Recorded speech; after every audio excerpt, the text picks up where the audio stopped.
আজকে তৈরি করে দেখাবো একদম অনুষ্ঠান বাড়ি স্টাইলের ফ্রাইড রাইসের রেসিপি। এইভাবে বাড়িতে খুব সহজেই অনুষ্ঠান বাড়ির মতো করে ফ্রাইড রাইস তৈরি করা যায়। এই রেসিপিটা দেখে সকলে তৈরি করতে পারবে ভীষণ সহজেই। আজকে এই ফ্রাইড রাইসের রেসিপিটা শেয়ার করছি। আশা করব এই ফ্রাইড রাইসের রেসিপিটা অনেক ভালো লাগবে। তাহলে চলো আর কথা না বাড়িয়ে রেসিপিটা ঝটপট করে দেখে নেওয়া যাক। নমস্কার, আমি সুস্মিতা। আমার রান্নাঘরে সবাইকে স্বাগত জানিয়ে শুরু করছি আজকের রেসিপি। তো ফ্রাইড রাইস বানানোর জন্য সবার প্রথমে যেটা আমাদের করতে হবে, ভালো কোয়ালিটির কিন্তু বাসমতি চালটা নিতে হবে। তো এখানে আমি ইন্ডিয়া গেট বাসমতি চালটা ব্যবহার করছি। আর এখানে আমি এই কাপে করে মেপে 2 কাপ পরিমাণে চাল নেব। এই কাপে কিন্তু 150 গ্রাম করে চাল ধরে, তো টোটাল 300 গ্রাম চাল আমি এখানে নিয়েছি। চালটাকে পরিষ্কার করে ধুতে হবে, তবে খুব বেশি জোর দিয়ে কিন্তু চালটাকে ধোয়া যাবে না, তাহলে চালগুলো ভেঙে যাবে। খুব হালকা হাতে এইভাবে ডলে ডলে চালগুলোকে ভালো করে ধুয়ে নেব। চালটাকে আমি মোটামুটি 4 থেকে 5 বার জল পাল্টে পাল্টে একদম পরিষ্কার করে ধুয়ে নিয়েছি। এইবার এই চালটাকে 1 ঘন্টার জন্য ভিজিয়ে রাখতে হবে, তাহলে কিন্তু ভাতগুলো একদম লম্বা লম্বা হবে। অবশ্যই করে কিন্তু মিনিমাম 1 ঘন্টার জন্য ভিজিয়ে রাখতে হবে। চালটা আমাদের 1 ঘন্টা ভেজানো হয়ে গেছে। এখন আমি ভাতটা তৈরি করে নেব। এর জন্য কিন্তু একটা ছোট্ট টিপস, সেটা হচ্ছে ভাতটা যখন তৈরি করব, জলের যে পরিমাণ সেটা কিন্তু অনেকটা বেশি পরিমাণে নিতে হবে, তাহলে ভাতগুলো কিন্তু একদম ঝরঝরে তৈরি হবে। তো বেশ অনেকটা পরিমাণে আমি এখানে জল দিয়ে দিয়েছি। এবার এর মধ্যে আমি দিয়ে দিচ্ছি একদম ভর্তি করে 1 চামচ লবণ। দিয়ে দিচ্ছি অর্ধেকটা পাতিলেবুর রস। পাতিলেবুর রস বা ভিনিগার যে কোনো একটা কিছু এখানে তোমরা ব্যবহার করতে পারো। পাতিলেবুর রসটা দিলে ভাতগুলো খুবই সাদা হয়। এবার দিয়ে দিচ্ছি 1 টেবিল চামচ মতো সাদা তেল। এইবার জলটাকে একটু গরম হতে দেব। ঠান্ডা জলে কিন্তু ভাতগুলো তৈরি করব না। জলটা যখন গরম হবে তখন আমরা চালগুলো এর মধ্যে দিয়ে দেব। তো এখানে জলটা গরম হয়ে গেছে, ধোঁয়া উঠতে শুরু হয়ে গেছে। এখন আমি ভিজিয়ে রাখা এই চালগুলো দিয়ে দিচ্ছি। ভাতটা সব থেকে বেশি ইম্পর্টেন্ট এই ফ্রাইড রাইস তৈরি করার জন্য। ভাত যদি বেশি গলে যায় তাহলেও ফ্রাইড রাইস একদম ভালো হয় না, আবার শক্ত থাকলেও কিন্তু সেটা খেতে ভালো লাগবে না। তো ভাতটা কিন্তু আমরা যখন এরকম ফোটা শুরু করবে, এই ফোটার থেকে 10 মিনিট পর্যন্ত ভাতটাকে তৈরি করব। এর থেকে 1 মিনিটও বেশিও না এবং 1 মিনিটও কমও না। আর পুরো ভাতটা কিন্তু আমি হাই ফ্লেমেই তৈরি করছি। ভাত কিন্তু কোনো সময়ের জন্যই লো ফ্লেম বা মিডিয়াম ফ্লেমে তৈরি করা যাবে না। তো এখানে আমার টোটাল 10 মিনিট হয়ে গেছে ভাতটা তৈরি করছি। এখন আমি একটা ভাত চেক করে দেখব।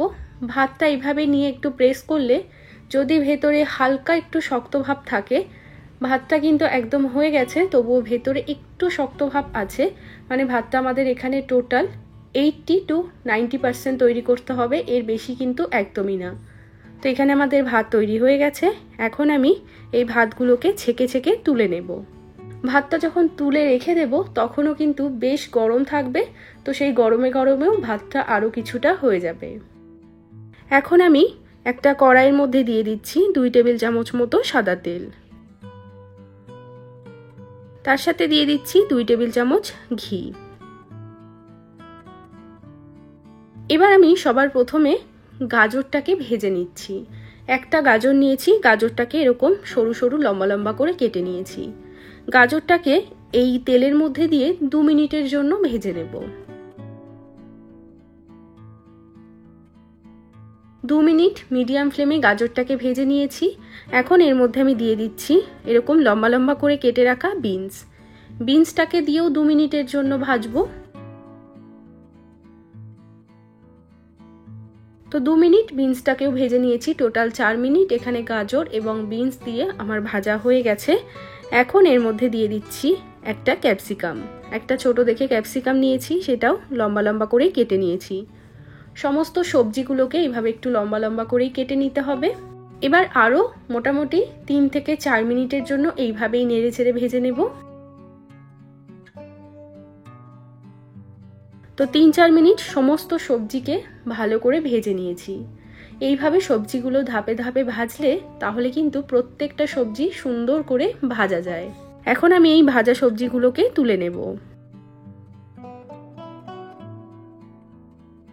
বাকি যে তেলটা অবশিষ্ট রয়েছে এর মধ্যে আমি দিয়ে দিচ্ছি কাজু বাদাম।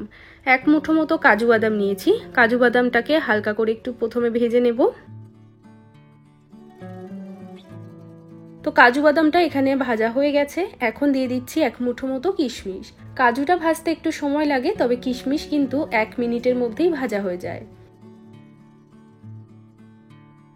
তো এখানে কিশমিশটাও দেখো ভাজা হয়ে গেছে।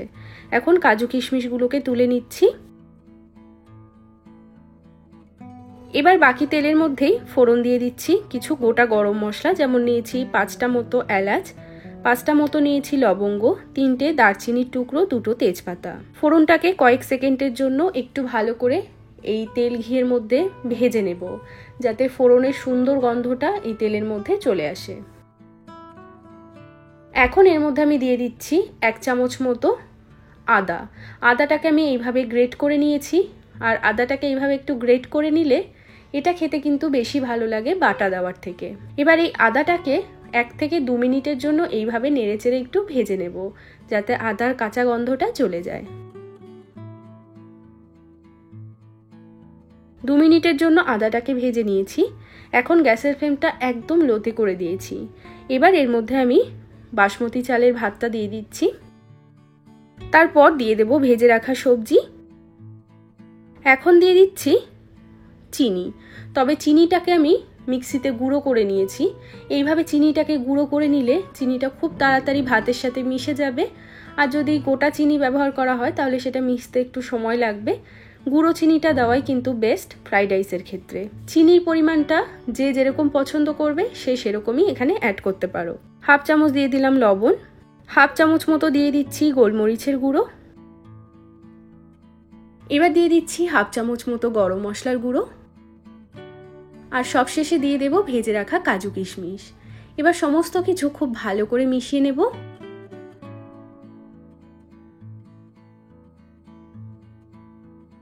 এবার লাস্টে আমি এর মধ্যে অ্যাড করে দিচ্ছি 1 চামচ মতো ঘি।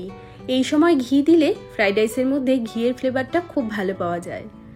এবার 2 থেকে 3 মিনিটের জন্য ফ্রাইড রাইসটাকে এইভাবেই নেড়েচেড়ে ভেজে নেব। তো 2-3 মিনিট হয়ে গেছে, এখন গ্যাসটাকে অফ করে দিচ্ছি। তো তৈরি হয়ে গেল আমাদের অনুষ্ঠান বাড়ি স্টাইলে ফ্রাইড রাইসের রেসিপি। এইভাবে ফ্রাইড রাইস বানালে কিন্তু ভীষণ সহজেই ফ্রাইড রাইসটা তৈরি করা যায়। আর এই ফ্রাইড রাইসের সাথে চিকেন কষা, মাটন কষা, আলুর দম সব কিছুই খেতে দুর্দান্ত লাগে। লাস্টে আমি একটা আলুর দমের রেসিপি শেয়ার করেছি, চাইলে সেই আলুর দম দিয়েও কিন্তু তোমরা এই ফ্রাইড রাইসটা ট্রাই করতে পারো। ভীষণই ভালো লাগবে এইভাবে ফ্রাইড রাইস তৈরি করলে। অবশ্যই রেসিপিটা তৈরি করে দেখবে। আর আজকের এই ভিডিওটা তোমাদের কেমন লাগলো সেটা কিন্তু একটা লাইক বা কমেন্টের মাধ্যমে আমাকে অবশ্যই জানাবে। চ্যানেলটিকে সাবস্ক্রাইব করে না থাকলে চ্যানেলটিকে সাবস্ক্রাইব করে নেওয়ার অনুরোধ রইল। সবাই ভালো থাকবে, সুস্থ থাকবে। আমি আবারও চলে আসবো অন্য কোনো রেসিপির সাথে। আজ এ পর্যন্ত, টাটা।